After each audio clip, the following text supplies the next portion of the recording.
Déjenme que les diga algo. Mientras predicaba el domingo, parece mentira, ¿no?, que uno esté hablando y al mismo tiempo esté pensando, ¿no? Pero mientras compartía la palabra el domingo, les miraba a todos ustedes lo quieto, lo atentos que estaban, y hubo un momento en el que pensé, y se lo digo con toda sinceridad, no estaré dándoles demasiados datos, demasiada información, demasiadas cosas, ¿no?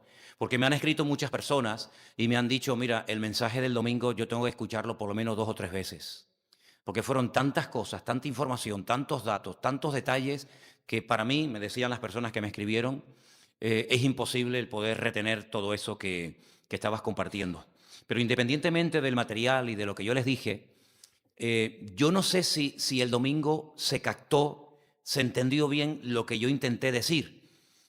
Una de las cosas que quería dejar bien claro es que Nehemías fue el instrumento que el Señor utilizó para restaurar fundamentalmente la parte, digamos, material del pueblo, ¿no? Las murallas, sobre todo.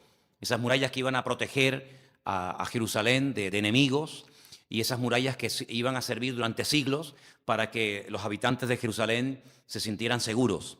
Pero aparte de eso, que es un dato histórico y que todavía se puede ver y sacar fotografías del muro, de los restos del muro de Nehemías, todavía que existe en Jerusalén, una de las cosas que yo quería es que captáramos la idea de que yo creo que en el libro de Nehemías no solamente se hace un énfasis sobre la reconstrucción de los muros, de las murallas de piedra, al fin y al cabo, sino de la restauración espiritual del pueblo, de la limpieza interior, del volver a la palabra, de volver al Señor, de desprenderse de todas aquellas personas y cosas que iban a volver a producir el mismo problema por el cual Jerusalén ya había sido destruida. Todos sabemos que Jerusalén fue destruida. El profeta Jeremías fue muy, muy claro en esto. Y a mí me gustaría en esta noche, una de las metas que tengo con este estudio que les voy a compartir en esta noche, es que ustedes sepan los acontecimientos de los cuales vamos a hablar, situarlos en el tiempo. Sabemos que la Biblia no está en orden cronológico, ¿vale? Por ejemplo, si la Biblia se hubiera puesto en orden cronológico, es decir, por la antigüedad de los libros o de los acontecimientos, el primer libro en la lista no sería el Génesis, sino sería, por ejemplo, el libro de Job. Porque Job es un personaje que vivió antes del patriarca Abraham, antes de Moisés, antes de Jacob, antes de Isaac. Pero el libro de Job, como bien saben ustedes, no está en el primero en la lista de los libros de la Biblia, sino el libro del Génesis. Y el último libro del Antiguo Testamento en nuestras Biblias es el libro del profeta Malaquías. Pero si tuviéramos que poner el Antiguo Testamento en orden, repito, pondríamos el libro de Job el primero y el libro de Nehemías el último. Porque después de Nehemías, de lo que se nos relata en el libro de Nehemías, ya no hay más historia. Es decir, Nehemías, lo que ocurre en la época de Nehemías, la restauración del templo, de la ciudad, de las murallas, después de eso ya no hay nada más que contar. Se para la historia y se produce un vacío, un silencio de 400 años. Y no es que en esos 400 años no ocurrieran cosas, por favor, claro que ocurrieron muchas cosas. Una de las grandes cosas que ocurrió en ese periodo de 400 años entre el Antiguo y el Nuevo Testamento fue, por ejemplo, el levantamiento y la caída del imperio de los griegos, que la Biblia no habla nada de ellos. Lo cual no significa que no existieran, ni muchísimo menos. Los griegos ejercieron una influencia tremenda sobre Israel. Conquistaron el mundo a través de Alejandro Magno, conquistaron, por supuesto, Israel, la ciudad de Jerusalén, no destruyeron el templo como había hecho Nabucodonosor, pero lo convirtió en una especie de gimnasio y de templo pagano. La estrategia fue diferente. La influencia de los griegos en la cultura fue enorme, hasta el punto que el Nuevo Testamento se escribió en la lengua de los griegos, ¿verdad? No tenemos en nuestras Biblias primera y segunda de Macabeos, pero en algunas Biblias sí aparecen la historia de estos muchachos, de estos jóvenes judíos que se jugaron la vida y pelearon contra los griegos para volver a consagrar el templo para el culto al Señor. Es decir, el que la Biblia no hable de esos 400 años entre el Antiguo y el Nuevo Testamento no significa de que no ocurrieron cosas interesantes. Interesantes no, interesantísimas. Los famosos seleucidas, los macabeos, los asmoneos, todas esas historias tremendas, interesantes, no están contadas en la Biblia, pero forman parte de la historia secular, ¿vale? Ahora, una de las cosas que quiero hacer, como acabo de decir en esta noche, es que ustedes sepan qué fue primero, qué fue después, qué fue antes. Vamos a ir en orden. El profeta Jeremías fue el que profetizó desde dentro de Jerusalén. Él vivía en Jerusalén durante 40 largos años, que la ciudad iba a ser atacada e iba a ser destruida. No le creyeron, nadie se arrepintió, nadie cambió interiormente, sino que creían que como tenían el templo del Señor en Jerusalén, el enemigo nunca iba a poder entrar en la ciudad y destruirla. Pues se equivocaron. Se equivocaron totalmente. Jerusalén fue destruida desde los cimientos. Las murallas fueron derrumbadas. El templo fue quemado. Las puertas, lógicamente, también. Y miles de personas perdieron la vida. Miles. Y miles de personas fueron llevadas cautivas a Babilonia, no como esclavos, no eran esclavos, pero sí como cautivos. El famoso Salmo 137. ¿Quién no conoce el Salmo 137? ¿Se acuerdan? Cuando dicen que los que nos habían llevado cautivos nos pedían que cantáramos alguno de los cánticos que cantábamos en Sión. Sión es Jerusalén. Y ellos decían, hemos colgado nuestras arpas en los sauces, y decían, ¿cómo cantaremos? ¿Cómo cantaremos a nuestro Dios en tierra de extraños?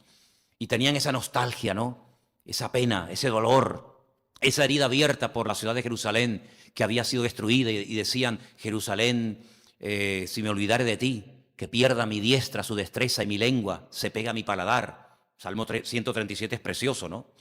Y durante 70 años no pudieron volver. Vamos a leer algunos versículos en esta tarde del libro del profeta Jeremías, donde vamos a ver que aparte de profetizar la destrucción de la ciudad, hay una palabra, una promesa preciosa que yo quiero que la leamos en esta tarde. Y vamos a ir concretamente al libro de Jeremías. He tomado muchísimos apuntes y los tengo aquí para compartirlos con ustedes. Vamos a ver hasta dónde llegamos. Vamos a ir a Jeremías 25 y después iremos a Jeremías 29. Jeremías 25, 11 y 12, preste atención, son palabras del profeta Jeremías antes de la destrucción del templo y de Jerusalén. Toda esta tierra, dice el Señor a través de la boca del profeta Jeremías, toda esta tierra será puesta en ruinas y en espanto, y servirán estas naciones al rey de Babilonia, tome nota de este dato, 70 años. 70 años. Versículo 12. Cuando sean cumplidos los 70 años, castigaré al rey de Babilonia y a aquella nación por su maldad, ha dicho el Señor. Y la tierra de los caldeos, y la convertiré en desiertos para siempre. Es decir, se profetiza una destrucción, se profetiza la destrucción de Jerusalén, de las murallas, del templo, etc. Pero al mismo tiempo se le dice al pueblo que después de 70 años podrían otra vez volver y restaurar la ciudad, las murallas, el templo, la vida religiosa, etcétera, etcétera. Quédense con ese dato, 70 años. Jeremías, capítulo 29, versículo 10. Porque así ha dicho el Señor, cuando en Babilonia se cumplan los 70 años, yo os visitaré. Despertaré sobre vosotros mi buena palabra para haceros volver a este lugar.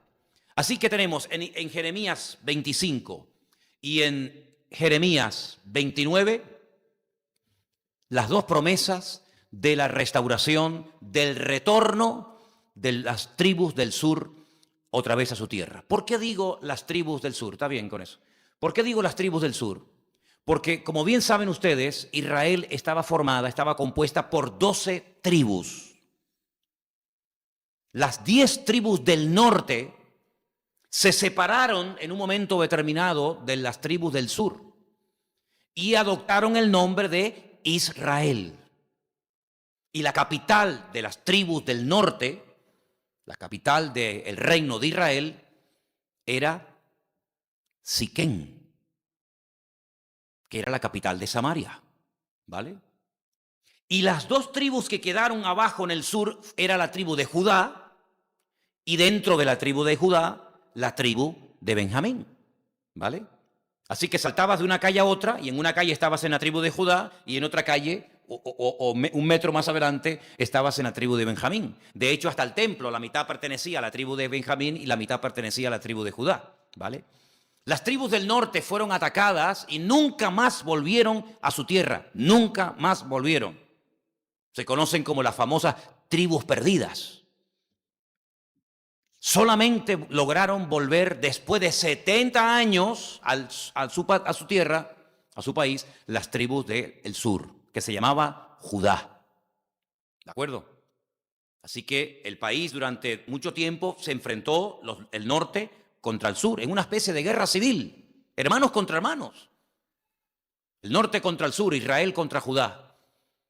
Las tribus del norte desaparecieron, solamente Dios sabe dónde están. Aparecerán en los últimos tiempos, dice la Biblia. En el libro del Apocalipsis dice que 12.000 miembros de cada una de las tribus de Israel se convertirán al Mesías y serán los que van a evangelizar al pueblo de Israel durante el período que conocemos como la Gran Tribulación. 12.000 de cada tribu, un total de 144.000. Que los testigos de Jehová saben que le dan una explicación muy particular, ¿vale? Gracias, escuchen bien este dato, esto es impresionante, gracias a que las tribus del sur regresaron, pudo nacer el Señor Jesucristo, porque el Señor Jesucristo era de la tribu de Judá. Y si Judá no hubiera regresado del cautiverio en Babilonia, el Señor no hubiera podido nacer en Belén de Judea. Si no hubiera nacido en Babilonia, o sabe Dios dónde. Pero la palabra decía que él sería de la tribu de Judá, por parte de padre y por parte de madre, y que nacería en un pueblo que le pertenecía al territorio que se le asignó a la tribu de Judá. Y ese territorio, ese pueblecito era Belén, Betlehem, la casa del pan, Belén de Judea, ¿vale? Ahora, cuando retornan después de los 70 años, empieza la vida de cero. Ahora, hemos leído los versículos de Jeremías, donde se profetizaban los 70 años de cautiverio y el retorno. Vamos a ir al libro de Daniel, el libro de Daniel, capítulo 9, versículos 1 y 2. Daniel capítulo 9, versículos 1 y 2. Y vamos a ver algo muy interesante. Daniel capítulo 9, ¿lo tienen? Versículo 1 y 2. En el año primero de Darío, hijo de Asuero, para los que están documentados en la historia, este Asuero que se menciona aquí no es el Asuero que se menciona en el libro de Esther. Se llaman igual, pero lógicamente hay una diferencia de 100 años entre uno y otro, ¿vale? Para que no digan, oye, este Asuero, ¿cuánto vivió? Es como los Herodes. ¿Cuántos Herodes había? Unos cuantos.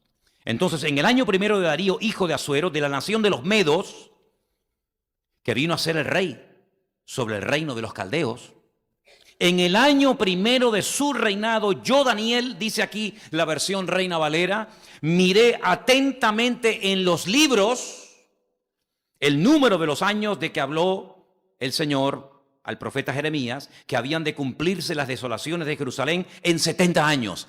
Hermanos, tenemos constancia bíblica, podemos afirmar con toda seguridad que por lo menos el rollo, el pergamino del profeta Jeremías se lo llevaron a Babilonia. Yo estoy convencido que se llevaron muchos más. Toda la Torá se la habrán llevado y muchos salmos, ¿verdad? Pero por lo menos tenemos constancia bíblica de que el pergamino o los pergaminos, las profecías del profeta Jeremías, se las llevaron a Babilonia, porque hemos leído en esta noche que Daniel, estando en Babilonia, él fue llevado cautivo, ¿se acuerdan? Miró atentamente en los libros y dicen qué libros estaba leyendo. En el libro del profeta Jeremías. Qué interesante, ¿eh? Y saben que lo que hemos leído nosotros esta noche, esos dos versículos de Jeremías 25 y de Jeremías 29, son los mismos versículos que nuestro hermano Daniel leyó en Babilonia. Es impresionante, ¿eh? ¿No te animas con esto? Es alucinante saber que lo que yo acabo de leer ahora, hace 2500 años, Un hombre en Babilonia llamado Daniel leyó exactamente lo mismo que hemos leído nosotros en esta noche. Dice la versión Reina Valera, yo Daniel miré atentamente en los libros. Hay muchas versiones de la Biblia en todos los idiomas del mundo, por supuesto en español también. Pero esta traducción, concretamente este versículo, no otros, pero concretamente la versión Reina Valera, que es la que solemos utilizar nosotros en la iglesia, esta traducción no es correcta del todo. Porque en el texto original, y lo he leído, no dice que miré atentamente en los libros, sino dice literalmente, entendí en los libros. Es decir, Daniel entendió que el tiempo se acercaba de la liberación del cautiverio babilónico. Lo entendió. 70 años profetizó Jeremías. ¿Y cuánto tiempo llevamos aquí? Y él comenzó a orar, y la oración de Daniel capítulo 9 es impresionante, Yo creo que es una de las más bonitas, junto con otra que hace también, si no me equivoco, en el capítulo 9 de Esdras. Son dos oraciones impresionantes. Mira, si alguien dice, me gustaría aprender a orar, léete Daniel capítulo 9. Son oraciones que usan unas frases, unos adjetivos, una forma de dirigirse a Dios realmente espectacular. Yo la he leído porque, como yo no sabía orar, y me decían, si quieres aprender a orar, léete los salmos y léete las oraciones de Daniel y de Esdras. Y la verdad es que nos haría un gran favor. Pero a lo que voy, Daniel comete un error. No es una crítica contra Daniel, pero es la pura realidad. Daniel se equivoca a la hora de calcular el tiempo, porque Daniel comienza a sumar o a contar desde que Jerusalén es atacada por el rey Nabucodonosor. Y cuando Nabucodonosor, rey de Babilonia, ataca Jerusalén, no destruye el templo en ese momento, sino 18 años más tarde. Y esa es la diferencia que hay entre la preocupación de Daniel, creyendo que ya se iban el año que viene o en un par de años de Babilonia, y todavía faltaban 18 largos años. Porque, repito, él empieza a contar desde que Jerusalén es atacada, cuando él seguramente fue llevado cautivo a Babilonia, y no comienza a contar el tiempo hacia atrás desde que fue destruido el templo de Jerusalén. Es decir, que desde que Nabucodonosor ataca Jerusalén hasta que destruye el templo, pasan 18 años, ¿vale? No fue algo inmediato. Pero bueno, dejando a un lado este pequeño detalle, hemos visto las profecías de Jeremías. Hemos visto ahora un versículo de cómo Daniel coge al profeta Jeremías y se pone a leer. Fíjate, en el cautiverio se consuela y se anima leyendo la palabra. Como nosotros hoy en día, exactamente igual. No importa la situación por la que estemos pasando, el consuelo, el ánimo, el aliento que nos proporciona leer las Sagradas Escrituras no ha cambiado. Amén, hermanos. Da igual si es Daniel, Jeremías o quien sea. Nosotros también, como Daniel, nos acercamos a la palabra, la escudriñamos, la aprendemos, la estudiamos, porque a través de ella el Señor nos proporciona información detallada y específica acerca de los acontecimientos. El capítulo 9 es muy largo, pero vamos a saltar un poquito hacia adelante. Vamos a ir concretamente, estamos en Daniel, el capítulo 9. Vamos al versículo 23, por favor. Daniel 9, 23.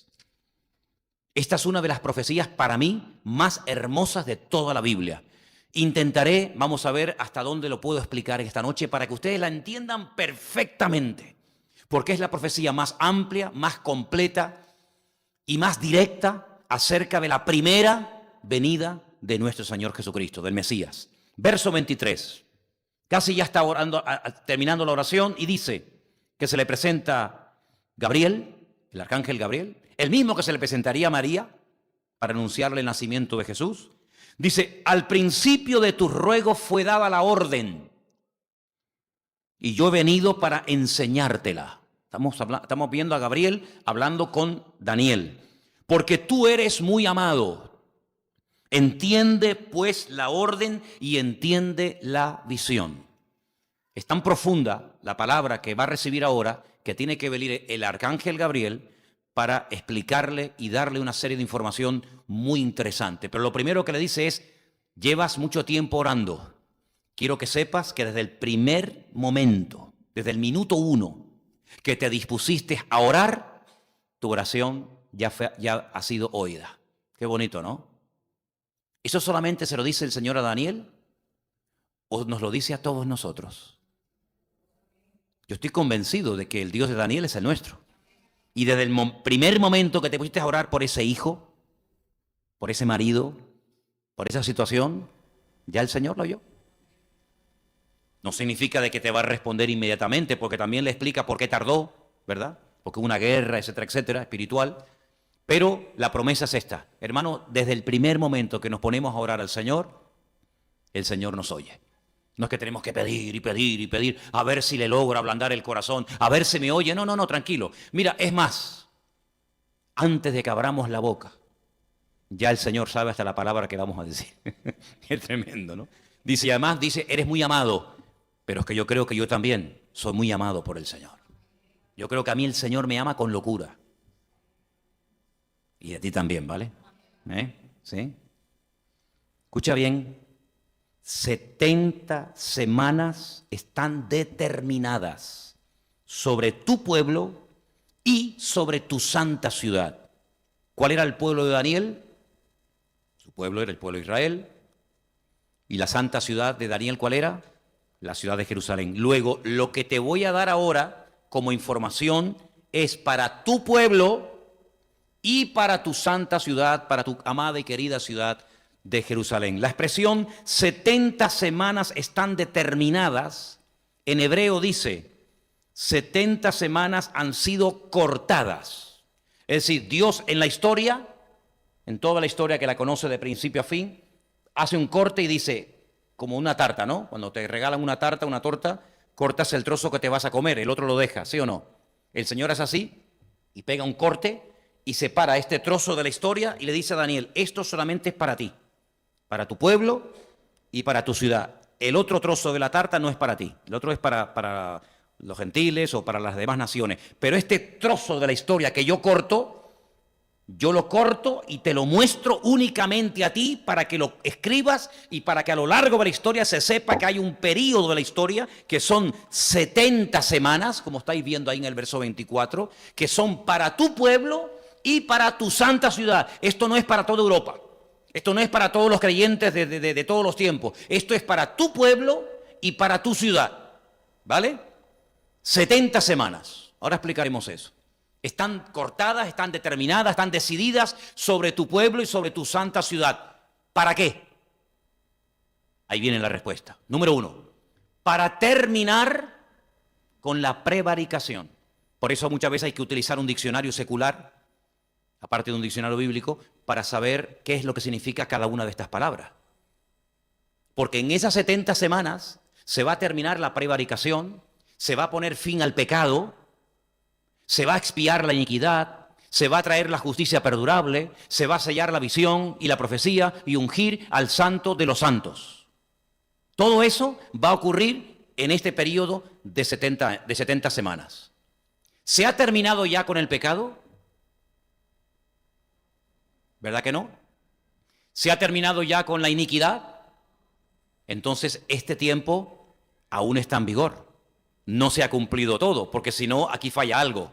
Si la profecía dice que en un periodo de 70 semanas se va a terminar con el pecado, pues hermanos, cada día estamos viendo más pecado.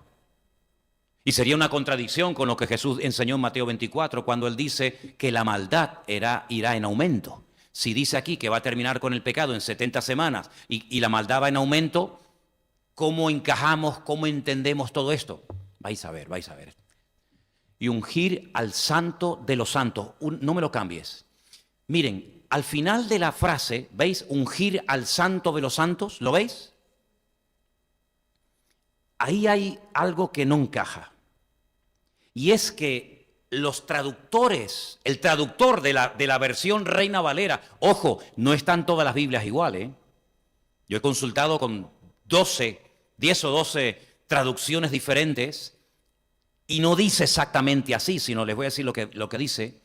La última frase, ungir al santo de los santos, si os dais cuenta, la palabra santo aparece en mayúscula, como dando a entender que en este periodo de 70 semanas se ungiría ¿a quién?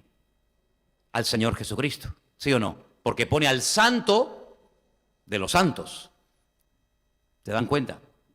Pero en el texto original no dice al santo, dice al santo de los santos, pero hace referencia al lugar santísimo, que se llamaba el lugar santísimo, y que en español pone el lugar santo de los santos.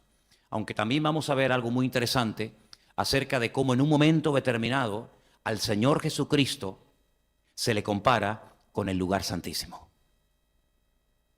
Pero no está en mayúscula lo de santo, porque en hebreo, lo he dicho 1.000.000 de veces, no existen palabras mayúsculas. Todas tienen el mismo tamaño, ¿vale? Para que nos entendamos. Seguimos leyendo el versículo siguiente. Sabe pues y entiende. Dos verbos. Sabe y entiende. Hay gente que sabe muchas cosas, pero no las entiende. Y Gabriel no solamente viene para que sepas esta información y la tengas, sino para que la sepas y para que la entiendas. Tú tienes que saberla y tienes que entender que ahora viene ahí algo muy importante. Os estoy compartiendo esta tarde la profecía más profunda e interesante de toda la Biblia. Yo estoy convencido que hay miles de cristianos que no han oído en la vida el estudio que ustedes están a punto de escuchar esta noche. Sabe pues y entiende que desde hasta min ad, esas dos preposiciones son tan importantes en la Biblia porque te delimita el espacio. Te dice desde aquí hasta aquí. Limita el tiempo y limita el espacio. Aquí limita el espacio, y ahora vamos a ver en otro versículo muy rapidito cómo te limita el tiempo y el espacio. Sabe pues y entiende, sígame, que desde la salida de la orden, en el texto original dice de la salida de la palabra, desde la salida de Dabar, desde la salida de la palabra, para restaurar y edificar, dos verbos, no es lo mismo restaurar que edificar, son dos cosas diferentes, las veremos. Para restaurar y edificar a Jerusalén hasta el Mesías.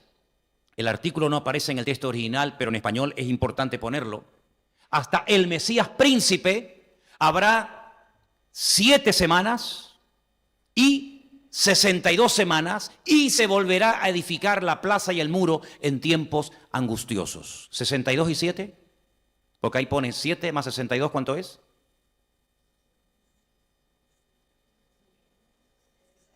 $69. Vuelvo a repetir el versículo. Sabe pues y entiende que desde, ahí empieza, desde la orden, desde la salida de la orden de la palabra. Cada vez que Dios hablaba, ¿no ven en Génesis 1? Y dijo Dios, sea la luz, ¿y qué pasó? Fue la luz. Cuando Dios da una orden, no hay nada que detenga la orden de Dios. En el momento en el que Dios diga, ya es el momento de salir, desde la salida de la orden para restaurar y edificar a Jerusalén hasta el Mesías príncipe, ¿este quién es? Claro, los judíos lógicamente no interpretan esto como el Mesías nuestro, sino como el príncipe de Persia. Pero se equivocan rotundamente, con todo mi respeto. Hasta el Mesías príncipe habrá 7 semanas y 62 semanas, y se volverá a edificar la plaza y el muro en tiempos angustiosos. Les voy a leer un versículo, no te lo di, pero no te preocupes, Johnny. Escuchen este versículo que les va a ayudar mucho para entender estas dos preposiciones de vital importancia en la Biblia. Desde hasta, desde hasta. Les leo el versículo y después les digo dónde está. Os he entregado, como lo había dicho a Moisés, todo lugar que pisare la planta de vuestro pie, desde el desierto y el Líbano hasta el río Éufrates. Es decir, desde el desierto hasta el río Éufrates, todo esto será vuestro territorio. Con esas dos preposiciones, min, ad o desde, hasta, marca el territorio, el marco en el cual se va a poder mover con toda libertad y conquistar con autoridad Israel. No te salgas de ese desde hasta, porque no te daré ningún lugar que yo no te haya prometido entregar. Así que en Josué vemos cómo con las dos preposiciones que les acabo de mencionar, desde, hasta, le indica a Josué dónde tienes que hacer la guerra y al mismo tiempo indirectamente dónde no tienes que hacer la guerra. No te vayas a conquistar Europa porque no vais a ganar la guerra. No te vayas a hacer la guerra a Sudamérica porque no te voy a entregar ni un centímetro de tierra. Pero desde el desierto y el Líbano hasta el río Éufrates, ataca, haz lo que quieras, porque esa tierra es tuya y la tienes que conquistar. Y esas mismas preposiciones las vuelve a utilizar Dios a través de Gabriel para decirle a Daniel, Daniel, escucha bien, estate atento a lo que te voy a decir, entiéndelo. Estás leyendo el libro del profeta Jeremías. Has entendido que ustedes van a estar aquí solo 70 años, ni un día más, ni un día menos, ¿vale? Desde el momento en el que ustedes salgan de aquí, desde el momento en el que el rey, en este caso Artajerjes, uno de ellos, les dé el permiso, les dé la orden, que no está hablando por sí mismo, sino porque Dios le está diciendo que lo diga, porque si no sería imposible. Desde ese momento hasta que entre el Mesías príncipe, pasarán 69 semanas. Pero claro, tú ahora dices, vamos a ver, 69 semanas, ¿cuántos días son?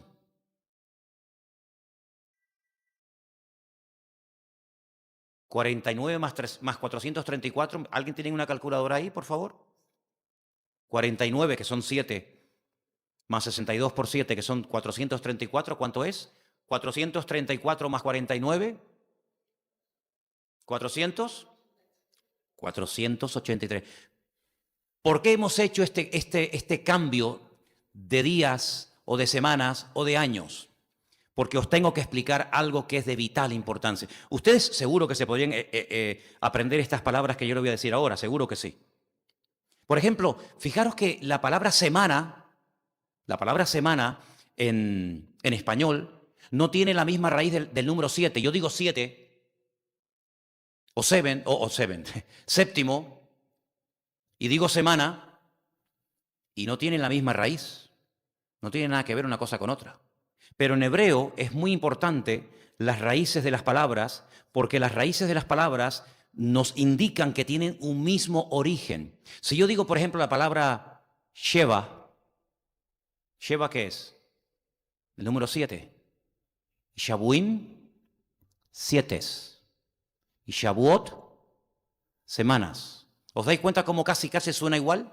Sheva, Shabuim, Shavuot. Está todo con la misma raíz. Es como si yo planto una semilla y de esa semilla solamente puede salir lo que el código genético de esa semilla ordena que salga. Si yo pongo una semilla de cualquier legumbre, no me va a salir otra. Exactamente igual ocurre en la Biblia. Cuando vamos al tiempo profético de la Biblia, el tiempo es totalmente diferente al nuestro. ¿En qué texto nos podemos basar para demostrar que el tiempo profético en la Biblia es diferente al calendario que nosotros utilizamos?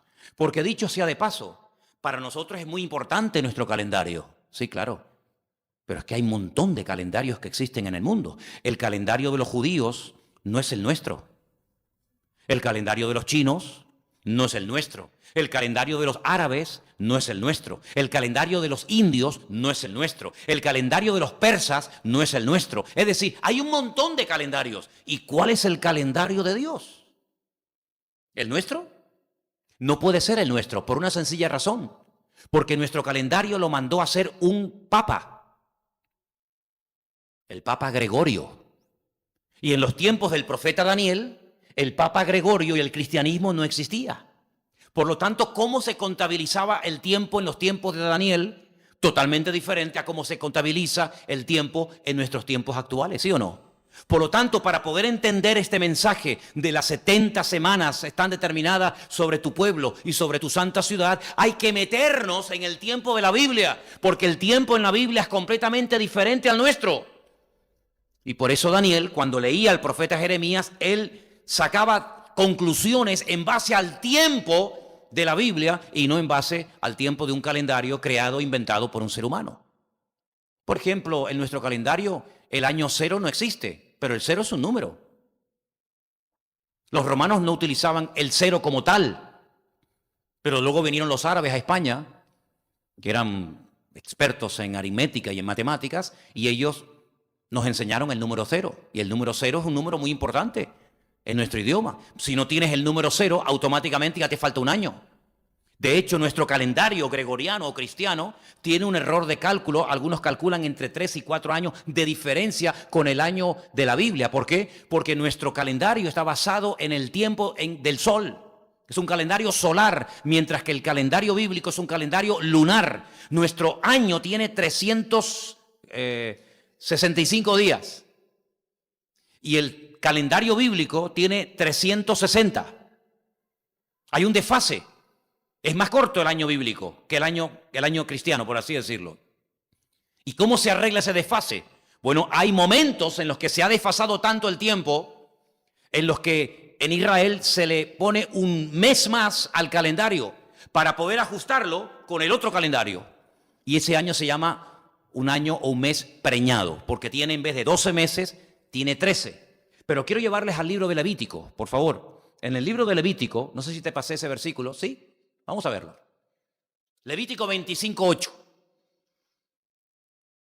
Yo sé que son muchos datos, pero vamos a ir despacito para que podamos entender todo esto. Jeremías profetiza 70 años. Ahora Daniel, leyendo a Jeremías, se da cuenta de que el tiempo se acorta, se acerca. El profeta Gabriel le dice que 70 semanas están determinadas sobre su pueblo y su santa ciudad. ¿Pero son realmente semanas de años? Perdón, de días, o son otro tipo de semanas diferentes a las que tenemos en mente nosotros. Ahí lo tienes, la explicación. Contarás 7 semanas de años. 7 veces 7 años. 7 veces 7 años, ¿cuánto es? 49. De modo que los días de las 7 semanas de años vendrán a serte 49 años. Luego, si yo te digo una semana de días, Shabuín Yamín, como lo dice la ley, Shabuín, semanas, Yamín, de días. ¿Cuántos días son? Ok. Pero si no incluyo la palabra Yamín, que es de días, simplemente digo Shabuot o Shabuín, son semanas de años.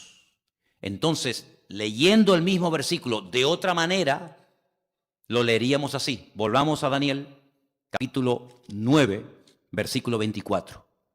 Dice aquí, 70 semanas están cortadas, están determinadas, escogidas para tu pueblo y para tu santa ciudad. Si lo leyéramos traduciéndolo a años, leeríamos 490 años están determinados para tu pueblo y para tu santa ciudad. ¿A qué lo entendemos ahora mucho mejor?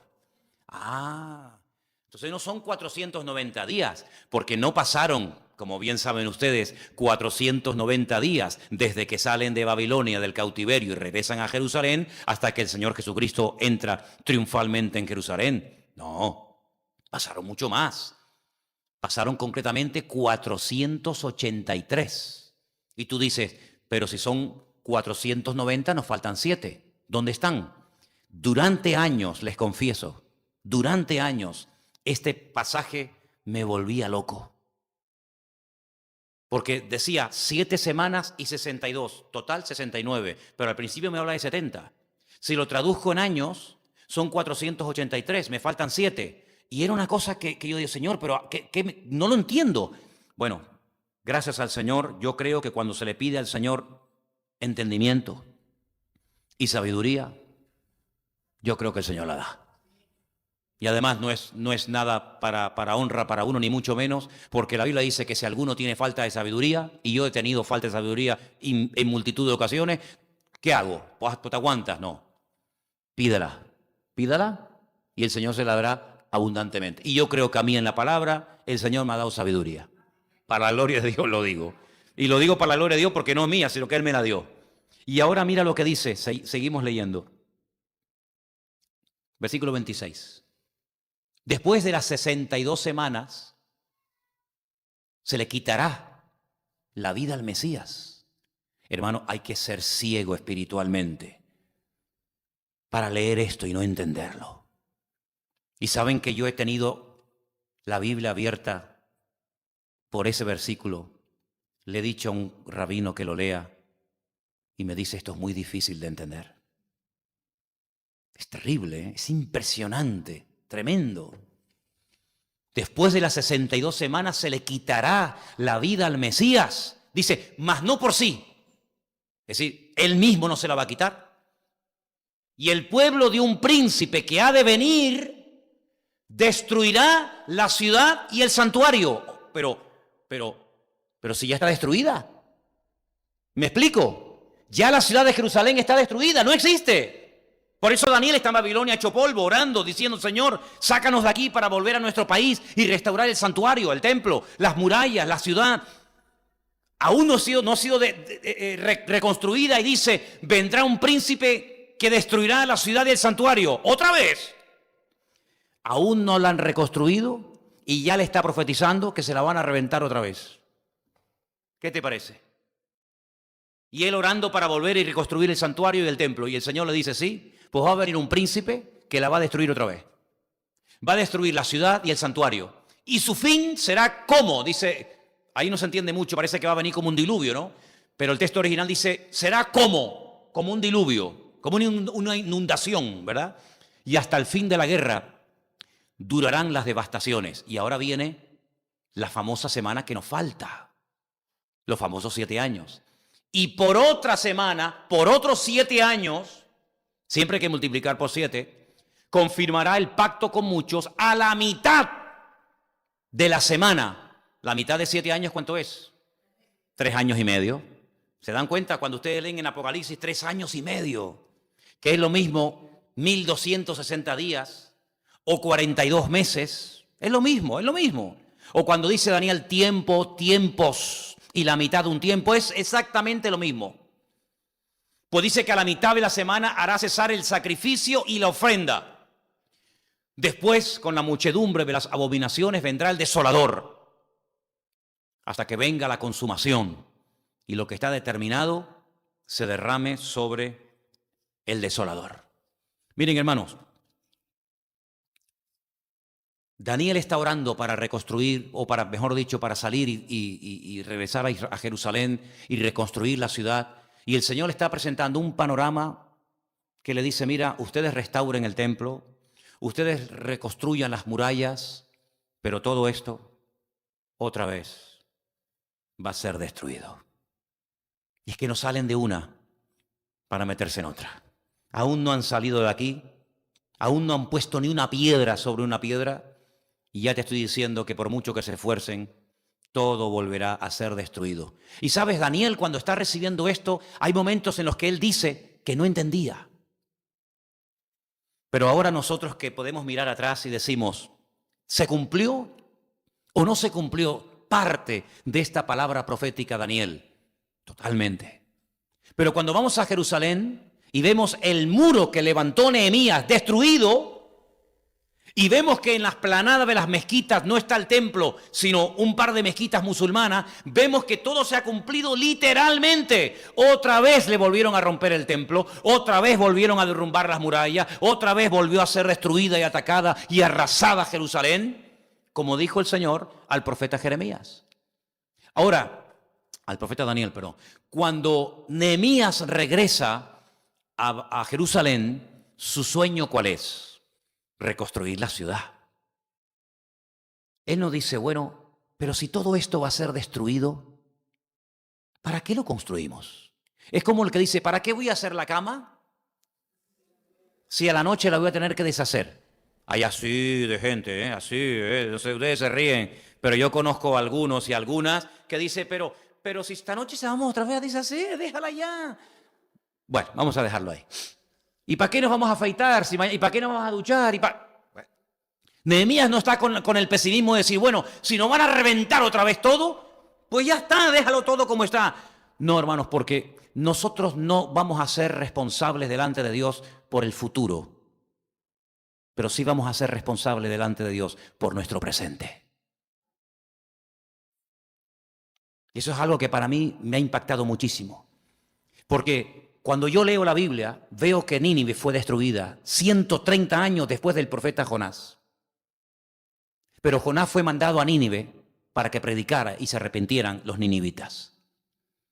Nosotros sabemos que el Señor viene, que todo va a ser destruido, que el anticristo viene, etcétera, etcétera, pero nosotros no vamos a tener que rendirle cuentas al Señor por el futuro, ni por lo que no podíamos hacer, pero sí vamos a rendirle cuentas al Señor por lo que sí podemos y debemos hacer.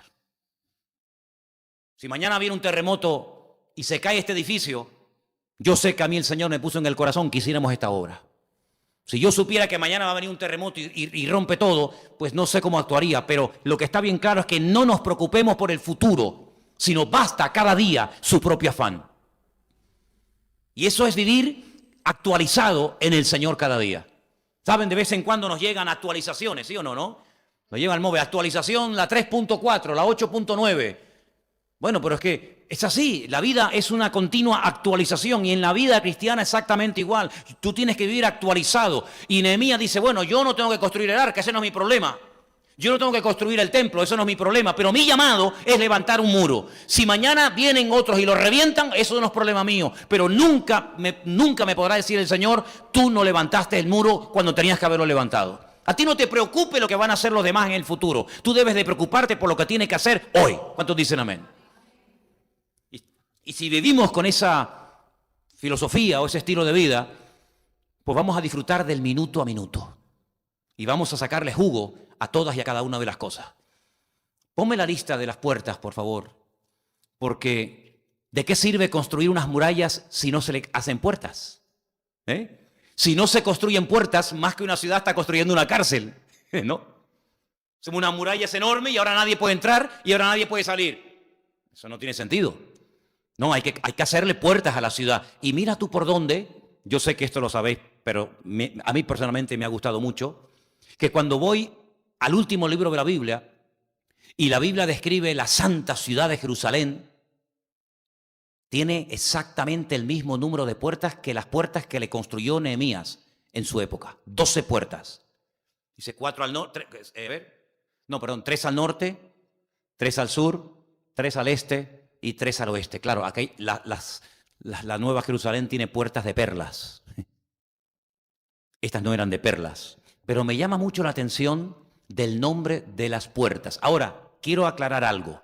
Si usted se mete en internet y busca información sobre las 12 puertas de Jerusalén, va a escuchar cada tontería.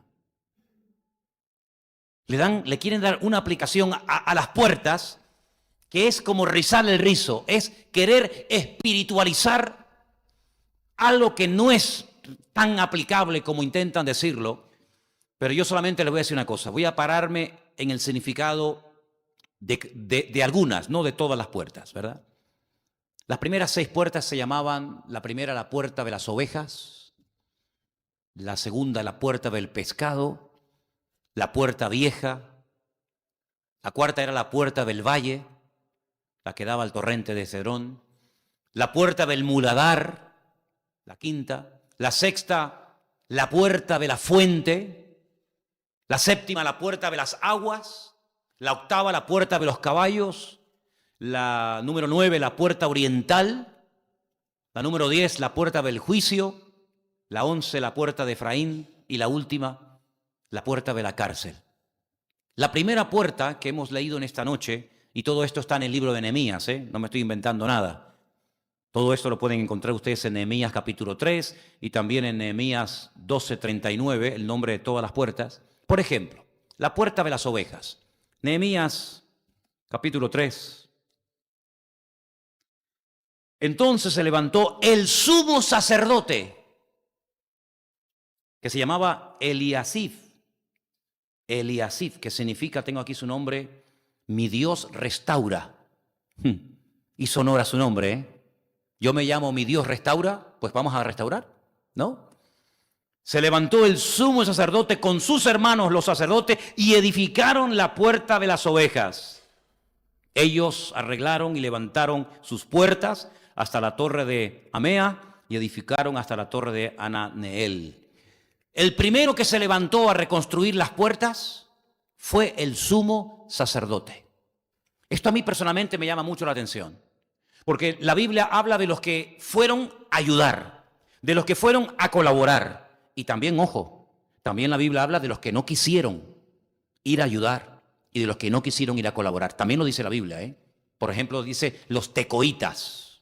No los tecoitas, sino los ricos, la gente pudiente, la gente influyente de los tecoitas, ellos no quisieron ir. Los tecoitas sí, pero los grandes no. Pero me llama la atención el nombre de esta puerta porque le pusieron la puerta de las ovejas por una sencilla razón. Porque era la puerta más cerca del templo. Y era la puerta por la que entraban las ovejas para ser sacrificadas posteriormente en el altar del templo de Jerusalén. Eran puertas por las que se entraba, pero no se salía. Eran puertas que llevaban a la muerte, al sacrificio. Y como por aquí entran las pobres ovejitas, una detrás de otra, pues qué mejor que llamarle la puerta de las ovejas. ¿Saben que he encontrado un versículo en el Evangelio según San Juan, capítulo 10, del 7 en adelante? Mira qué bonito lo que dice. Volvió pues Jesús a decirles, de cierto os digo, yo soy la puerta de las ovejas. Qué bonito, ¿eh? Yo soy la puerta de las ovejas.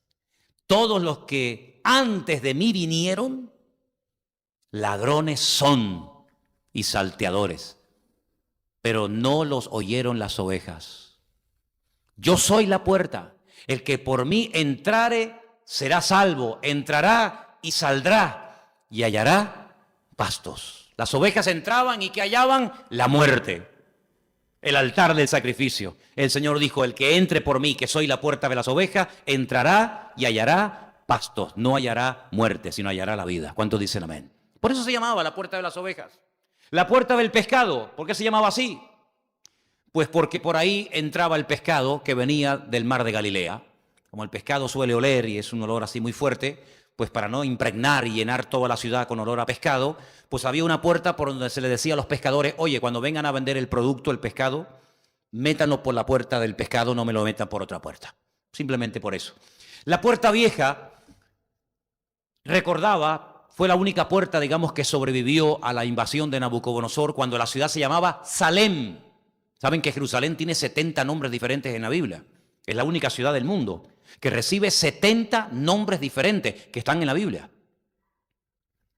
Y a la ciudad de Jerusalén se le llamó en su época, antes de que se le llamara Jerusalén, se le llamó Salem. ¿No había uno que era rey de Salem? ¿Quién era?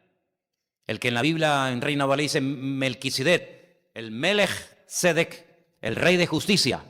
Vivía en Salem, vivía en la ciudad de Jerusalén. Y entonces esa puerta antigua recordaba el pasado de la ciudad. Qué bueno recordar de dónde nos sacó el Señor, ¿verdad? Y quiero solamente detenerme en la puerta del muladar. Quiero darles unos datos a ver qué les parecen a ustedes. A ver qué les parecen estos datos. Los tomé en este día y son los siguientes. Una persona de entre nosotros que viva un mínimo de 75 años, y aquí ya hay algunos que ya han pasado un poquito. Una persona que viva 75 años producirá a lo largo de su vida más de 17 toneladas de basura. Es una pasada, ¿eh? Una familia de 4 miembros, una familia que tenga papá, mamá y 2 hijos, como el caso de Anderson, por ejemplo, sí. No, es que estaba pensando que estaba otra vez embarazada. Producirá a lo largo de su vida 70 toneladas de basura. Una familia. Cada día se producen en el mundo 53 millones de toneladas de basura. Los gobiernos no saben qué hacer con tanta basura. ¿Se acuerdan ustedes el famoso Lazareto? Esta montaña que tenemos aquí, que hoy en día forma parte del parque marítimo. Eso es una montaña de basura. Ahí era donde se quemaba la basura, un estercolero. El problema con el plástico, no se sabe qué hacer con tanto plástico. Ahora están que sea el reciclaje del vidrio, del cartón, del plástico. Pero realmente la basura a nivel mundial es un problema tremendo. Producimos tanta basura que no se sabe qué hacer con ella. Bueno, pues en Jerusalén había una puerta que todavía existe. Las puertas de Jerusalén hoy en día no son 12, son 8 y no se llaman así. Pero hay una puerta en Jerusalén que se sigue llamando la puerta de la basura, del estiércol, la puerta del muladar, que era por donde se sacaba toda la basura de la ciudad. Los animales muertos, los excrementos, la basura, todo lo que sobraba se sacaba por la puerta del muladar y se lanzaba abajo a un valle donde se prendía fuego y ahí estaba continuamente ardiendo y ardiendo noche y día. De ahí viene la palabra infierno en hebreo, de ese valle donde se quemaba la basura, pues de ese viene. Y mira tú qué importante que hicieron una puerta específicamente para sacar la basura. Y nosotros, hermanos, ¿por dónde sale o por dónde entra la basura a nuestras vidas? ¿Por dónde entra la basura? Bueno, hay tantos medios por los que el diablo mete basura a nuestras casas, ¿verdad? Pero la Biblia nos enseña que tenemos que limpiarnos, que tenemos que desprendernos de todo eso que es un peso, un lastre, a la hora de correr con paciencia la carrera que tenemos por delante. Yo voy a parar hoy aquí. Tengo muchísimo más material, el domingo vamos a compartir más. Pero quiero que nos quedemos con esto en esta noche. Todo lo que vemos en lo natural, la restauración del templo, la restauración de las puertas, la restauración de las murallas, detrás de todo eso, yo quiero que captemos la parte espiritual. Esas puertas representan cosas, ¿verdad? Esas murallas nos protegían a los habitantes de Jerusalén. ¿Qué murallas son las que estamos poniendo alrededor de nuestras casas, de nuestros ojos? ¿Qué es lo que Dios ha hecho una lista? Seguramente entre todos la haríamos mucho más extensa. Pero ¿qué es lo que hoy Dios quiere restaurar en nosotros o en la iglesia? El domingo hablaremos de esto. ¿Qué cosas quiere restaurar el Señor hoy en día? ¿Y cómo las puede restaurar? ¿Y cuándo las puede restaurar? Lean, por favor, con paciencia, si pueden, el libro de Nehemías. Es un libro extraordinario. Daniel no vio la reconstrucción del templo. Daniel murió en Babilonia, muy mayor. Daniel no volvió nunca a su tierra. Daniel fue un hombre fiel al Señor, pero murió en el exilio. Murió en Babilonia. Llegó a ser un hombre grande, un hombre muy usado por el Señor, pero él oraba por cosas que iban a suceder en el futuro que él nunca las vio cumplidas. Y qué privilegio tenemos nosotros de poder mirar atrás y ver que por aquellas cosas por las cuales oró fervientemente y ayunó durante semanas el profeta Daniel, nosotros hoy en día podemos verlas, escudriñarlas, estudiarlas, porque vemos que la palabra se cumplió al pie de la letra sin faltar absolutamente nada. Pidámosle al Señor que restaure todas y cada una de las áreas de nuestra vida. Que Él sea nuestro muro, como dice la Biblia, yo seré muro de fuego alrededor de nosotros. Vamos a orar en esta noche y el domingo, Dios mediante, con ayuda del Señor, seguiremos con este estudio acerca de la reconstrucción, de la restauración de la ciudad de Jerusalén, con sus puertas, su templo, sus murallas. Que el Señor siga restaurando nuestras vidas y que podamos ubicarnos en el tiempo de Dios. Que podamos discernir en qué momento histórico nos encontramos. Que podamos entender, no solamente saber, sino entender qué es lo que el Señor quiere hacer en nuestras vidas hoy en día. Hay tantas aplicaciones, que el Señor nos ayude a tenerlas en cuenta. Padre Celestial, muchas gracias por el privilegio que nos das de acercarnos a tu palabra. Palabra que contiene tanta riqueza, tanta información, tanta sabiduría. Te pedimos, Señor, que abras nuestros ojos para que podamos ver las maravillas de tu ley, para que podamos descubrir tu poder, tus planes, tus propósitos, tus objetivos, tu voluntad, a través de las páginas de tu palabra. Gracias por este regalo precioso que nos has dado, que así como Daniel escudriñaba las Escrituras para saber cómo actuar, cómo orar y qué esperar, que también nosotros, la iglesia tuya hoy en día, pueda, a la luz de tu palabra, saber qué es lo que tú quieres hacer en nuestros tiempos. Te damos gracias, Señor, porque tu palabra es viva, es eficaz, nos instruye, nos redarguye, nos reprende, nos anima, nos exhorta, y por eso te damos siempre las gracias y la gloria y la honra por lo bueno que eres. Ponemos este estudio y los que vamos a hablar los próximos días